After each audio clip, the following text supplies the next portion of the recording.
Tiago, capítulo 1. Hoje leremos até o versículo 4. Tiago, servo de Deus e do Senhor Jesus Cristo, as 12 tribos que se encontram na dispersão, saudações. Meus irmãos, tende por motivo de toda alegria o passardes por várias provações, sabendo que a provação da vossa fé, uma vez confirmada, produz perseverança. Ora, a perseverança deve ter ação completa, para que sejais perfeitos e íntegros, em nada deficientes. Amém. Amém. Graças a Deus. A epístola de Tiago foi escrita para todas as igrejas. Por isso ela é chamada de epístola universal. Também pode ser chamada de epístola católica. Não há nenhuma relação deste termo com o catolicismo romano, mas com o significado do termo católica, que é universal. Da mesma forma, não há nenhuma relação com a denominação neopentecostal, Igreja Universal. A epístola de Tiago é universal ou católica, porque ela não foi escrita para uma igreja específica, como as epístolas aos Coríntios, as igrejas da Galácia, a Tessalônica, a Filipos, a Éfeso, ou a carta aos Efésios. Tiago escreve a todas as tribos, ou as 12 tribos, que se encontram na dispersão. Quando ele se utiliza desta expressão, as 12 tribos, em princípio parece haver uma relação direta com a nação de Israel. Mas Tiago está se apropriando deste termo tão comum entre os judeus e está aplicando aos salvos, aos santos, aos cristãos que não estavam na terra de Israel, mas que estavam dispersos. Envolve tanto judeus convertidos quanto gentios que se converteram ao Evangelho. Todos agora fazem parte do povo de Deus. As 12 tribos dispersas. Saudações ou saúde. Surge uma questão para nós. Quem foi este Tiago que escreveu as tribos dispersas? A igreja espalhada pelo Império Romano. Este Tiago foi irmão do Senhor Jesus. Usamos a expressão meio-irmão para enfatizar que ele era irmão de Jesus apenas por parte de mãe. Porque a geração do Senhor do ventre de Maria foi obra do Espírito Santo.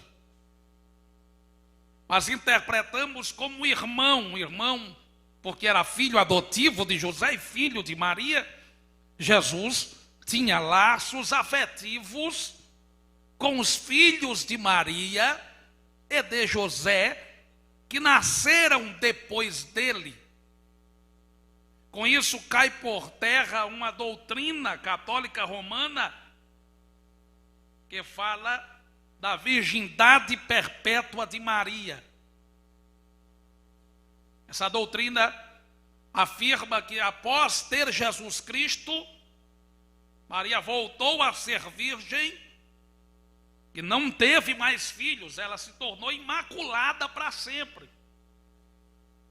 O detalhe é que isso não está na Bíblia, o que está na Bíblia é o oposto disso. E eu quero mostrar algumas referências para que os irmãos entendam quem era Tiago e como ele se comportava. Mateus capítulo 13.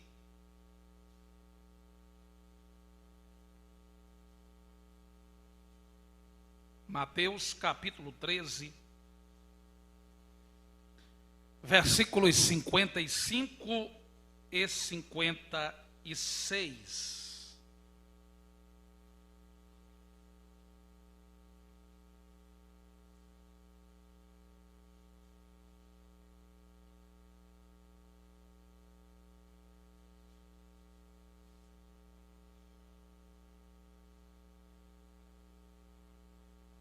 Diz-nos assim, vamos começar do 54. E chegando à sua terra, ensinava-os na sinagoga, de tal sorte que se maravilhavam e diziam: de onde lhe vem esta sabedoria e estes poderes miraculosos? Não é este o filho do carpinteiro? Não se chama a sua mãe Maria, e seus irmãos? O catolicismo usa essa passagem e diz, mas aqui irmãos são primos. Não dá para afirmar aqui que irmãos são primos, porque quando a Bíblia faz referência a primos, não usa o termo irmãos. Na Bíblia, primo é primo e irmão é irmão. Exemplo disso é Isabel e Maria, que são primas. O texto diz, e seus irmãos. O primeiro irmão que aparece na lista é Tiago. Depois, José. Depois, Simão. Em seguida, Judas. Depois de Jesus, Maria teve 4 filhos homens: Tiago, José, Simão e Judas. Versículo 56. Não vivem entre nós todas as suas irmãs? Se são todas as, isso significa dizer que não era apenas uma. Além dos 4 irmãos, Jesus ainda tinha várias irmãs. Não vivem entre nós todas as suas irmãs? De onde lhe vem, pois, tudo isto? 57. E escandalizavam-se nele. Jesus, porém, lhes disse: não há profeta sem honra, senão na sua terra e na sua casa. 58. E não fez ali muitos milagres por causa da incredulidade deles. Mas alguém pode dizer, pastor, só quem disse isso foi Mateus. Não. Marcos também disse. Marcos capítulo 6.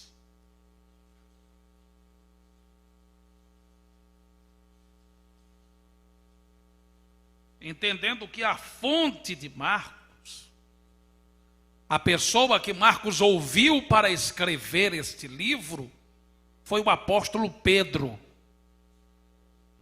Marcos ouviu Pedro. Ele falou de coisas que ele tinha conhecimento e falou de coisas de quem tinha ainda mais conhecimento do que ele. E olha o que é que ele diz no capítulo 6. Versículo 3. Não é este o carpinteiro, filho de Maria? Lembrem que Mateus disse que ele era filho do carpinteiro.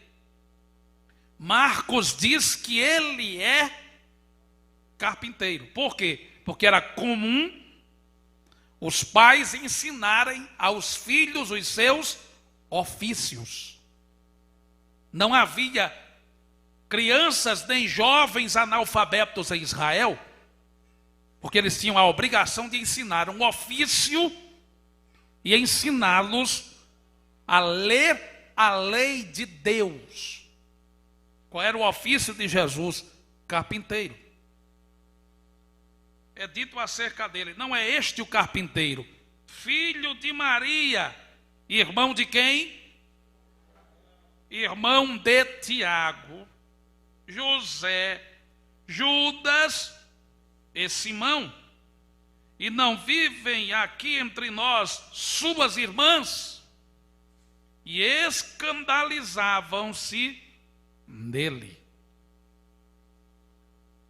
João também fala sobre isso, mas agora João dá uma informação que nós não tínhamos. João capítulo 7,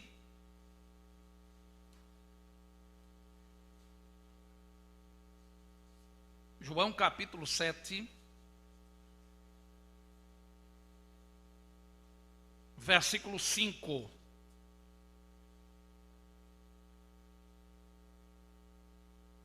Diz assim a palavra de Deus: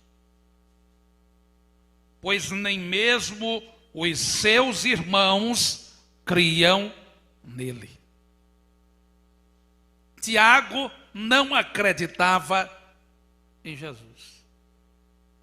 Ele era irmão de Jesus, conviveu com Jesus a vida inteira e não acreditava nele. Mesmo vendo os milagres que ele fazia, ou pelo menos ouvindo falar destes milagres, ouvindo de sua sabedoria, Tiago era incrédulo. João disse que Tiago e os seus outros irmãos não acreditavam nele. E o que foi que fez Tiago se converter, acreditar em Jesus, para posteriormente ser um dos escritores do Novo Testamento e ainda pastor da igreja em Jerusalém? Primeira carta de Paulo aos Coríntios, capítulo 15.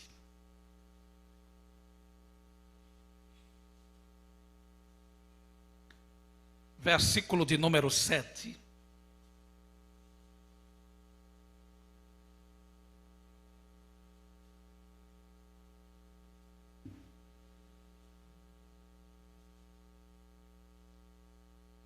Falando sobre a ressurreição, Paulo disse: depois foi visto por Tiago, mais tarde por todos os apóstolos. Pastor, o que é que isso aqui quer dizer? Os versículos anteriores dizem que Jesus ressuscitou. E ele foi visto por Pedro, pelos 12, por mais de 500 irmãos de uma só vez, e depois foi visto por Tiago. Foi visto por Tiago. Tiago, que não acreditava em Jesus, contemplou Jesus ressuscitado. E agora, depois deste encontro com Jesus ressuscitado, abra sua Bíblia em Atos dos Apóstolos, capítulo 1, versículo 14.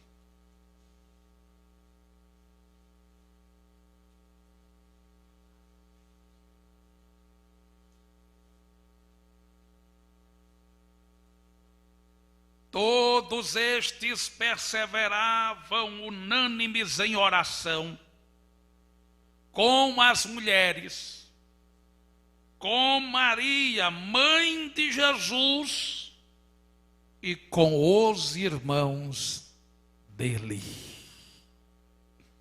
Aleluia. Na campanha de oração, onde se esperava a descida do Espírito Santo, os apóstolos estavam presentes. Maria estava presente. Lembram dos irmãos incrédulos de Jesus, inclusive Tiago? Estavam presentes. Tiago se converteu e os seus irmãos também. Aleluia. Aleluia. E agora Tiago escreve uma carta aos cristãos de todo o mundo, sendo pastor da igreja em Jerusalém. Penso que Maria nunca imaginou que os irmãos que até provocaram Jesus em João capítulo 7 iriam se entregar à obra de Deus de tal forma a ponto de ter entre eles o pastor da igreja em Jerusalém. Não apenas um líder porque era irmão do Senhor, mas porque uma vez convertido, Tiago demonstrou muita sabedoria e muito apego a Jesus. Parece que o tempo que ele perdeu em casa, ele recompensou e recuperou depois da conversão. Pois a tradição afirma que os joelhos de Tiago eram como os joelhos de um camelo, pela quantidade de tempo que ele gastava de joelhos em oração na presença do Senhor. Tiago adquiriu sabedoria, a sabedoria que ele não tinha antes. Quando houve o embate entre os cristãos judeus e cristãos gentios, em Atos capítulo 15, uma assembleia foi proposta. E quem presidiu aquela assembleia, mesmo havendo todos os apóstolos ali, foi Tiago. Tiago ouviu as duas partes e deu uma sentença equilibrada ao que chamamos de Concílio de Jerusalém. Depois de ter alcançado tamanha importância no meio cristão, Tiago poderia escrever aos irmãos dispersos, declarando: Tiago, apóstolo, irmão de Jesus. Ele poderia utilizar-se dessa prerrogativa para ganhar mais espaço. Mas ao escrever ele diz: Tiago, servo de Deus. E ele poderia dizer apenas de Jesus, mas ele diz servo de Deus e do Senhor Jesus Cristo. Isso mostra a visão que Tiago tinha de Jesus agora. Ele se apresenta como um escravo de Deus. E ele consegue ver Cristo em Deus o Pai como duas pessoas, mas um só Deus. Ele o chama de Senhor e ele o chama de Cristo. Cristo não é o sobrenome de Jesus, ele era parente e poderia até usar o sobrenome da família, mas ele diz Senhor Jesus Cristo, afirmando ele é o Salvador, o Messias prometido, o enviado de Deus para salvar a humanidade. Ele usa um termo que se refere a Cristo como Salvador, a Jesus como Salvador. É Jesus. Jesus Cristo. Senhor Jesus Cristo.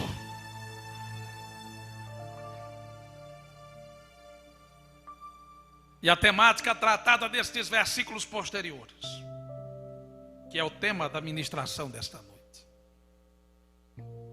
relaciona-se com o amadurecimento. Declarem comigo: amadurecendo com as provações. Tiago amadureceu. Ele não era mais o irmão rebelde de Jesus. Ele agora era o pastor da igreja de Jerusalém, o servo de Deus e do Senhor Jesus Cristo. E ele fala para pessoas que precisam de aconselhamento, de instrução. E a primeira instrução dada por este servo de Deus se relaciona a provações. Ele vê nestes cristãos a necessidade de amadurecerem com as provações. E quando você lê esse capítulo, você percebe que esse assunto é atual. Da mesma forma, daqueles dias, há crentes nos tempos modernos que não podem passar um apertozinho na vida, que já estão pensando em desistir da fé, já estão fazendo cálculos para a desistência da caminhada espiritual. Aí Tiago diz assim: meus irmãos, tende por motivo de toda alegria o passardes por várias provações. Em outras versões diz tentações. Mas a expressão mais cabível, mais correta, a tradução mais correta é provações. Tenham por motivo de alegria passarem pelas provações. Como é possível alguém se alegrar por estar sendo provado? Como é possível amadurecer nesse contexto de sofrimento? Tiago usa a expressão tende por motivo.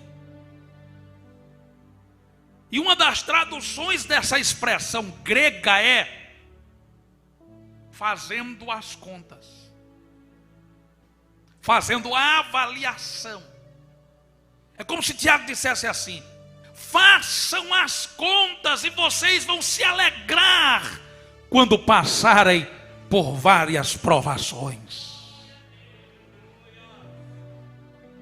Warren Wiersbe disse que os valores definem as avaliações. O que ele quis dizer com isso? O valor que você dá a determinadas coisas define a avaliação que você vai fazer. Um exemplo disso está na carta aos Hebreus, capítulo 12, versículo 2, que diz: olhando firmemente para o autor e consumador da fé, Jesus, o qual em troca da alegria que lhe estava proposta, Jesus fez os cálculos. Ele fez os cálculos olhando para o gozo ou a alegria que lhe estava proposta. Por causa desse cálculo, o escritor diz: suportou a cruz, não fazendo caso da ignomínia ou da vergonha, e está sentado à destra do trono de Deus. Que tipo de cálculo você faz quando está sendo provado? Que avaliação você faz do sofrimento quando está vivendo o mesmo? E como você faz essa avaliação? Jesus fez a avaliação. Se eu passar por isso aqui, pela cruz, pela vergonha, eu vou chegar nisso aqui, a alegria, o gozo de ter cumprido uma missão e ter salvo os pecadores. Isso significa dizer que no processo de amadurecimento você precisa fazer os cálculos certos. Você precisa avaliar para encontrar alegria. E só é possível quando você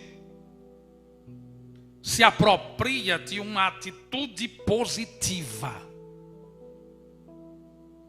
Ao invés de ficar se lamentando, reclamando, você começa a olhar para frente. Vai passar. Vai passar. Vai passar.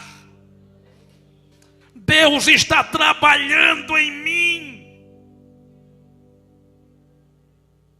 Eu estou tendo a oportunidade de crescer.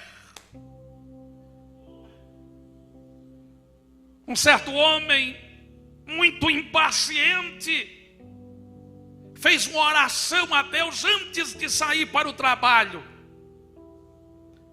Ele disse: Deus, me ensina a ter paciência. Quando ele chegou na estação de trem, o trem havia acabado de passar. E ele teve que esperar mais 1 hora até que o outro trem chegasse. E ele passou 1 hora reclamando.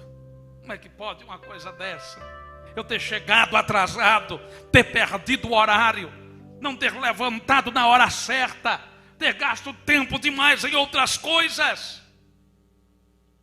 E quando ele começou a observar o outro trem chegando, ele lembrou-se da oração que tinha feito. E ele entristeceu-se, porque pensou consigo: eu pedi a Deus para me ensinar a ter paciência, e eu passei 1 hora treinando a impaciência. Deus respondeu a oração dele, dando 1 hora para ele treinar a paciência. E o que ele treinou, afinal, foi a impaciência. O que isso significa, pastor Bruno? Que a escola de Deus para o amadurecimento é a aprovação. É a aprovação quem produz a paciência. Nós precisamos passar pelas provações com uma atitude positiva, tentando encontrar o que você vai ganhar ao terminar de passar por isso. Em segundo lugar, você precisa ter a consciência de que todos passam por sofrimentos. Essa consciência, irmãos, embora seja uma coisa muito óbvia, quando estamos no sofrimento, na provação, infelizmente nos esquecemos disso. A gente tem uma tendência de pensar que somos só nós que estamos passando por isso, que isso aqui é só para mim. Tem gente que diz: parece que eu nasci marcado. Outro abre a boca e diz: por que fulano não passa por isso? Só eu passo por isso. O que é isso? Imaturidade, infantilidade. Como ser humano, você precisa saber que todas as pessoas passam por situações difíceis. Está escrito que tudo sucede igualmente a todos. O mesmo sucede ao justo, ao ímpio, ao que serve a Deus, ao que não serve. Está lá em Eclesiastes 9:2. Achar que só você sofre é cometer uma injustiça com o Criador. Porque Deus não está lhe marcando para sofrer mais do que todos. Você sofre porque você é humano. É possível que você sofra porque cause determinados sofrimentos. Há um sofrimento para quem fala demais. Quem é que causa esse sofrimento? Quem falou muito. A palavra diz que traz perturbação para a sua própria alma. Há um sofrimento para quem se mete em questão alheia. É como puxar um cão pelas orelhas. Quem causou esse sofrimento? Quem se meteu em questão alheia. Para todo princípio quebrado da palavra, há um sofrimento. Qual é a razão desse sofrimento? A desobediência. Quando a palavra manda honrar pai e mãe para que seus dias sejam prolongados, e você faz o oposto disso, você não pode reclamar de dias abreviados. Quando a palavra cita bênçãos para aqueles que honram ao Senhor com as primícias da sua renda, e você é avarento e não investe na obra de Deus, não pode fazer nenhum tipo de reclamação por não ser abençoado como quem é dizimista e ofertante. A quebra de princípios da palavra produz sofrimento. Mas há ainda um sofrimento que acontece simplesmente porque você é cristão. Eu quero que você abra sua Bíblia na primeira carta de Pedro, capítulo 4, versículo 12.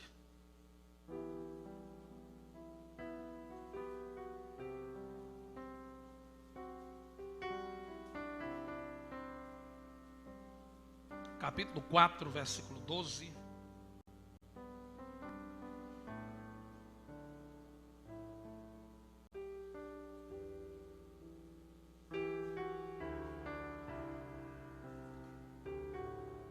Diz assim: amados, não estranheis o fogo ardente que surge do meio de vós, destinado a provar-vos, como se alguma coisa extraordinária vos estivesse acontecendo.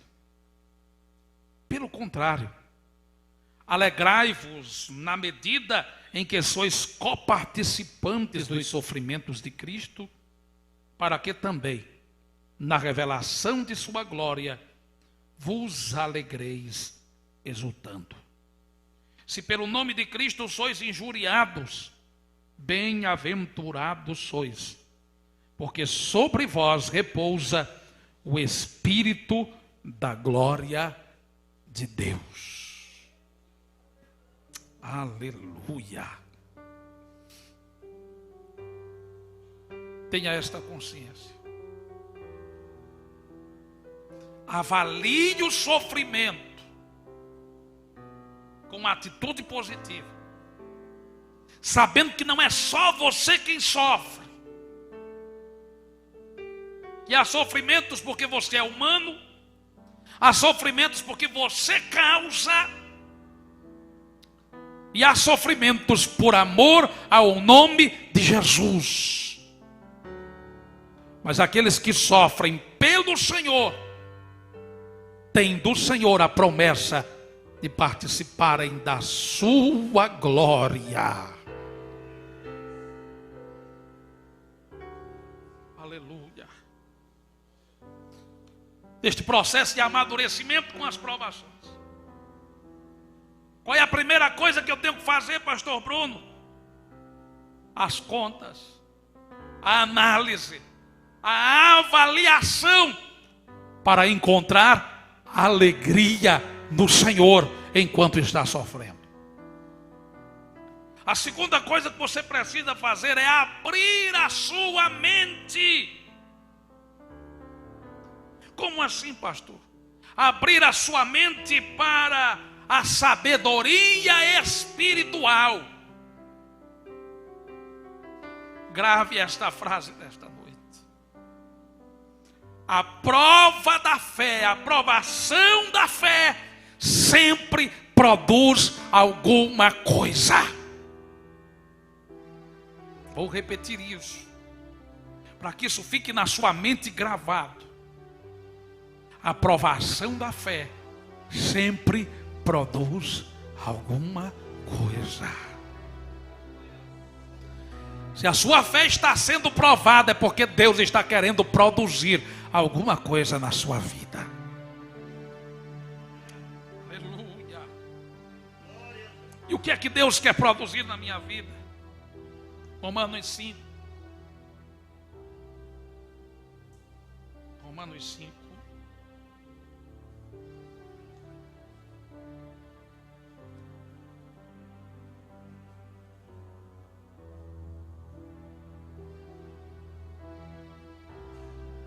Glória a Deus.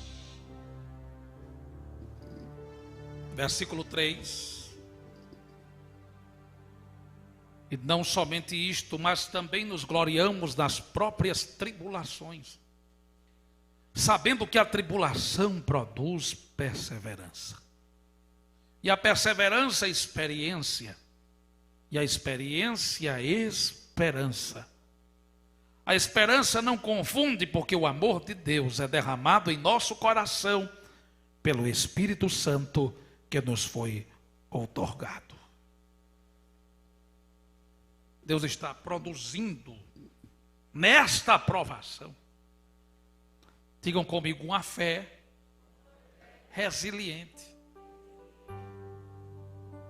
O termo paciência aqui tem relação com perseverança e resiliência. Ou seja, é aquela pessoa que, humanamente falando, tem todos os motivos para parar. O vento lhe é contrário, está empurrando a embarcação para trás. Mas ela tem um propósito: eu não vou parar.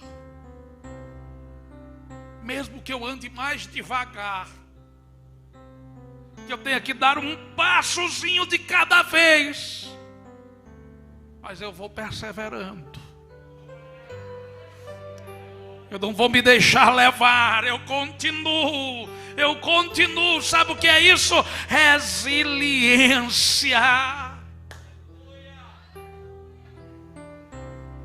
Se essa perseverança é usada para pecar, todo mundo dizendo que você está errado, Deus dizendo que você está errado e você insistindo, isso é ser cabeça dura. Agora, na provação, não. Isso é ser resiliente, é ser paciente, é ser perseverante.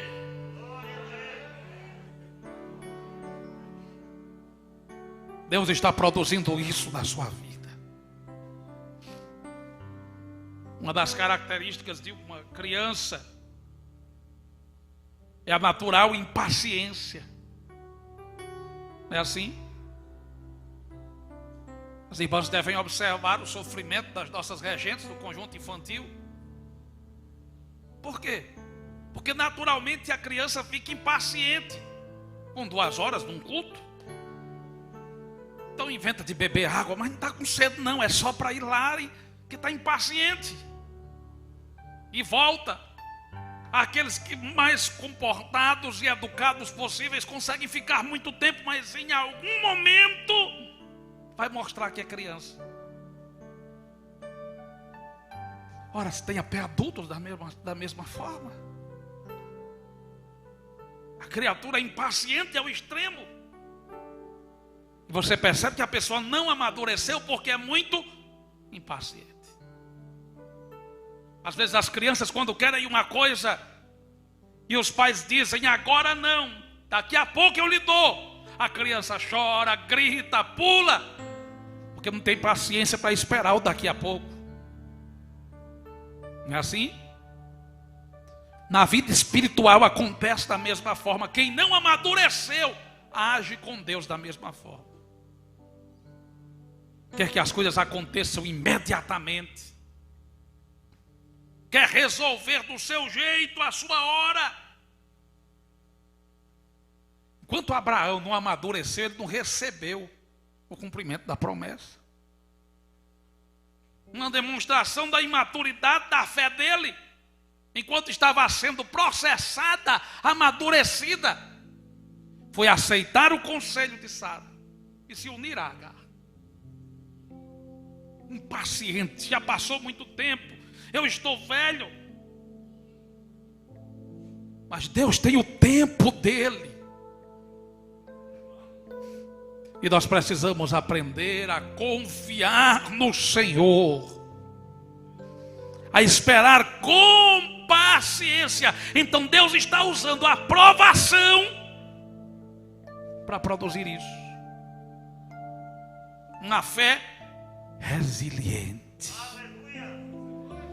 Eu não sei quantos anos você vai ter que esperar, quanto tempo você vai ter que esperar, mas não ache que a espera é em vão, porque enquanto você espera, Deus está te preparando para um novo tempo. Enquanto você espera, Deus está preparando você para outras experiências, capacitando você para ser perseverante em tempos difíceis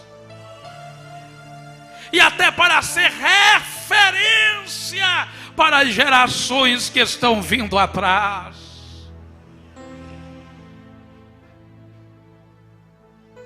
Abra a mente para entender isso. Em segundo lugar, para entender que Deus está produzindo autenticidade na fé. Primeira carta de Pedro, capítulo 1, versículo 7.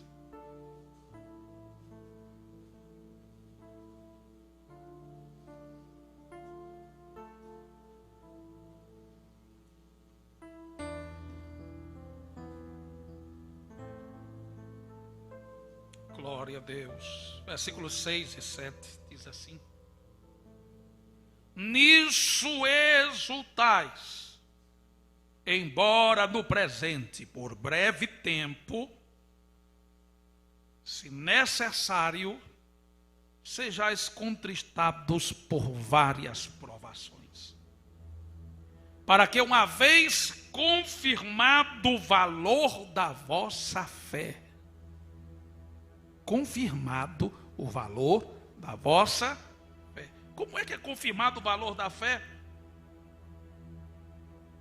Sejais contristados por várias provações, com as tristezas produzidas pela provação em si.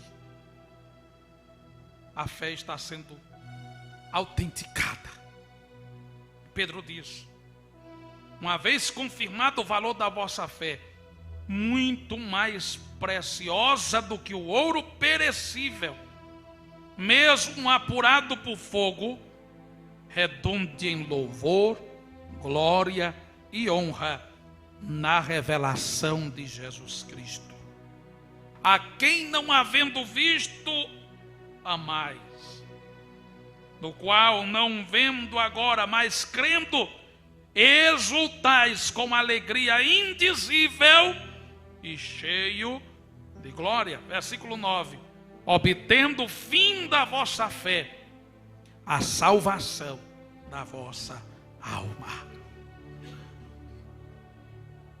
O que prova e o que demonstra que a sua fé, ela não é fingida, é passar pelas várias provações. Você já passou por muitas provações até aqui. Talvez você mesmo esteja sendo provado agora, nesse contexto de pressão mundial. Mas não se desespere. A sua fé é autêntica. E por ser autêntica, quanto mais for submetida ao fogo, mais ela vai brilhar e vai refletir a glória de Deus.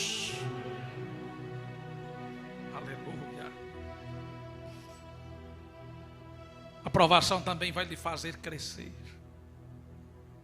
Há coisas em você que precisam ser tiradas, e há outras que precisam ser acrescentadas. E na carta aos Romanos, capítulo 8, versículo 28, eu quero que você escute na palavra nesta noite. o Espírito Santo falar com você.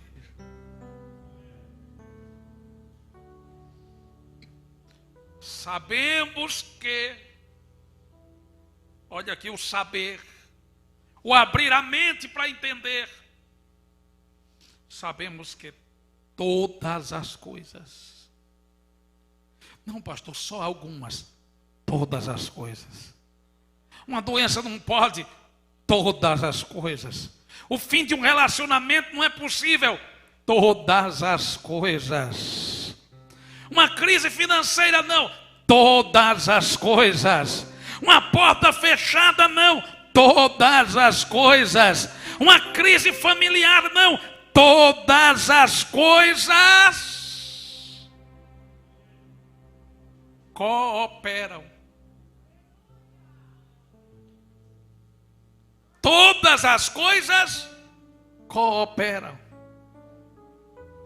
Alguém disse: se te jogarem um limão, ou se jogarem limões em você, aproveite-os para fazer uma limonada. Como assim, pastor? Tudo contribui. Estas coisas cooperam. Mas cooperam para quê? Para o bem daqueles que amam a Deus. Que amam a Deus. Ou seja, você está passando por isso. Ou você passou por coisas difíceis. Pastor, eu fiquei traumatizado. Mas isso foi para o seu bem. Eu não consigo entender como isso contribuiu para o meu bem. Pede a Deus para abrir o teu entendimento. Pede a Deus para te dar sabedoria, para você entender isso aqui.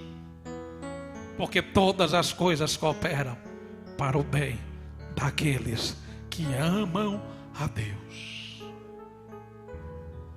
Aqueles que são chamados segundo o seu propósito. Paulo diz: porquanto aos que de antemão conheceu, Deus já sabia de tudo. Em sua presciência Ele já tinha conhecido todos os nossos caminhos. Também os predestinou para serem conformes à imagem de seu Filho. Como assim? Deus escolheu você na sua presciência, sabendo que você decidiria entregar-se a Ele, para transformar você segundo o Filho dele. Então faça aqui uma associação com o versículo anterior. Sabe como foi que a provação, o sofrimento, a crise, a dificuldade contribuiu com você? Como foi que isso gerou um bem em você? Isso aqui está te ajudando a ser mais parecido com Jesus. Porque a predestinação aqui é para ser conforme a imagem de seu Filho, a fim de que ele seja o primogênito entre muitos irmãos. E aos que predestinou também chamou, e aos que chamou a este justificou, e aos que justificou a esses também glorificou. Você não está vendo o fim, você está vendo o que está acontecendo agora. Deus já está vendo a glória. Deus já está vendo você vencedor, mais do que vencedor. Em último lugar, amadureça com as provações. Digam comigo: submetendo-se totalmente ao tratamento de Deus. Você já prestou atenção que existem enfermidades que, se você não tratar direito, você não tomar os remédios da forma correta, elas se agravam por causa disso. É como se o remédio perdesse a eficácia porque não foi administrado corretamente. Há coisas que estão sendo estragadas porque as pessoas não estão entendendo que elas precisam se submeter totalmente ao tratamento de Deus. Totalmente. Não, eu não aceito, eu rejeito, eu não quero isso para a minha vida. Mas se Deus está permitindo você passar, você não pode ser um negacionista desse contexto. Você precisa entender, Deus está usando isso de alguma forma para trabalhar em mim. Ele sabe a área que eu preciso mudar e que eu preciso melhorar. Então eu vou me submeter ao tratamento dele.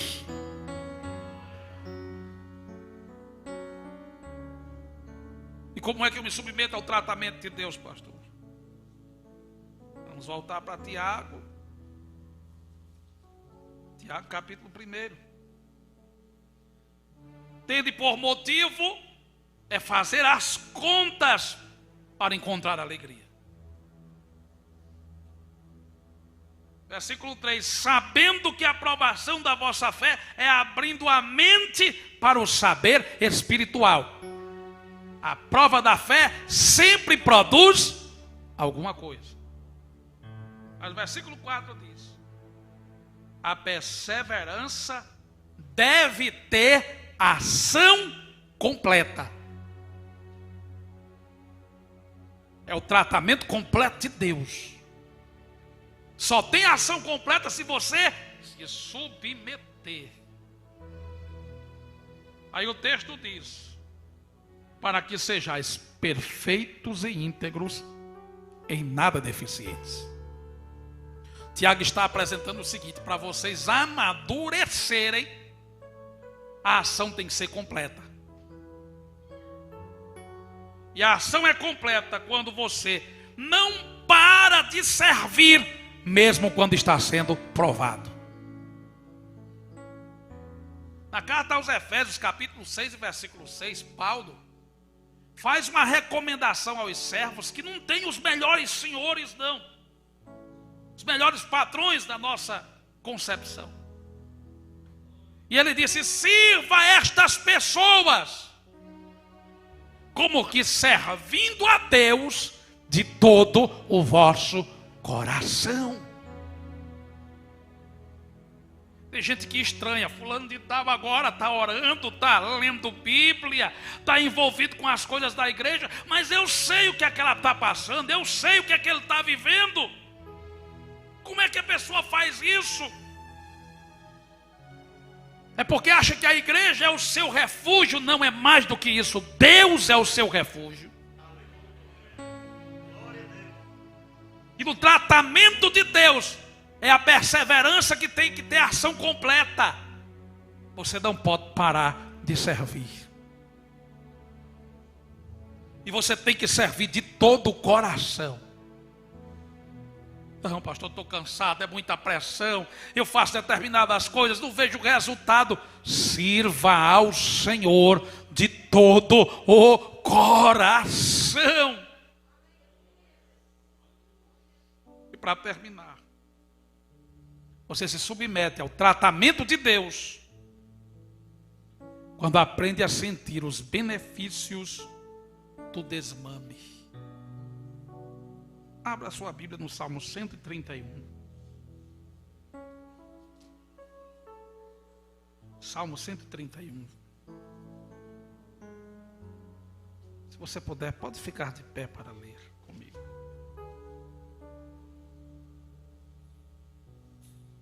Aleluia.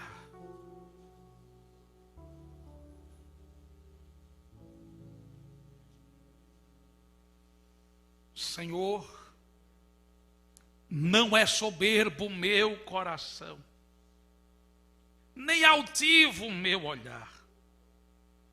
Não ando à procura de grandes coisas, nem de coisas maravilhosas demais para mim. Pelo contrário, fiz calar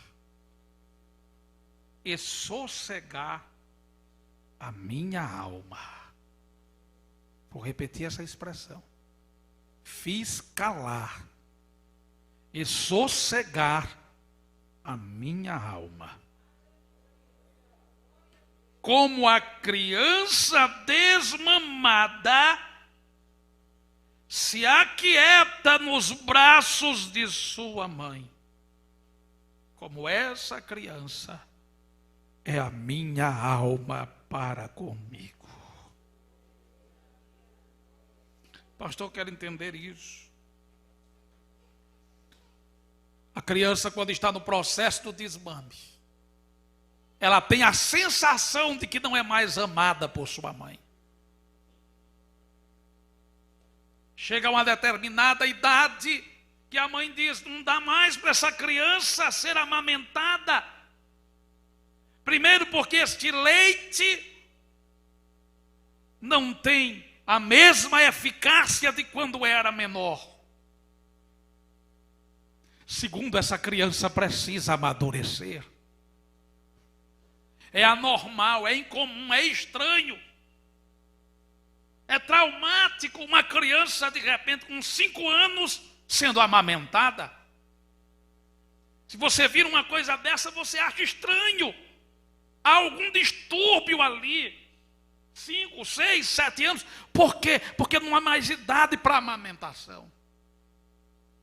Essa criança já precisa viver outras experiências. Ela precisa crescer e amadurecer.